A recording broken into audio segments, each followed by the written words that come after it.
আজ দেখো আমার অন্য রূপ দেখতে পাবে। খাওয়ার তালা হাতে বসে পড়েছি। আজ আমি নিজের জন্য রান্না করেছিলাম মিক্সড পোলাও। এত সুন্দর খেতে হয়েছিল, তাই ভাবলাম রেসিপিটা তোমাদের সাথে শেয়ার করে দিই। তো প্রথমে বিট, গাজর আর ক্যাপসিকামটা ছোটো ছোটো পিস করে কেটে নিই, আর গরম জলে ভেজানো পনির আর সয়াবিনগুলোও নিয়ে নিয়েছি।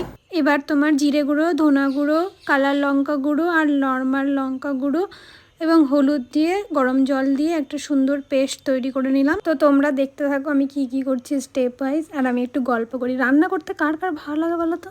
আমার কিন্তু একটুও ভালো লাগে না। মানে আমার অ্যাকচুয়ালি যখন আমি অগত্যায় পড়ি তখনই আমি রান্না করতে বসি, আর আজও অগত্যায় পড়েছিলাম বলেই রান্না করতে বসেছিলাম। এই যে এই বাটিটার 1 বাটি চাল দিয়েছিলাম, মানে 1 বাটির থেকে একটু কম, তাই এই বাটিটা অনুযায়ী 2 বাটি জল দিয়েছি। আর তার আগে তো দেখলে মশলাগুলো দিয়ে ভালো মতো কষিয়ে নিয়েছিলাম। ঢাকা দেওয়ার আগে পনিরগুলো দিয়ে দিয়েছিলাম। এখন ঢাকা খুলে চিনি, নুন, গরম মশলা আর তোমার ঘি দিয়ে নামিয়ে নিয়েছি। তারপর দেখো আমি খেতে বসে গেছি, আর খেতে খুব টেস্টি হয়েছিল। তোমরা অবশ্যই বাড়িতে ট্রাই করো। তো চলো আজকের মতো Radhe Radhe, tata, bye bye.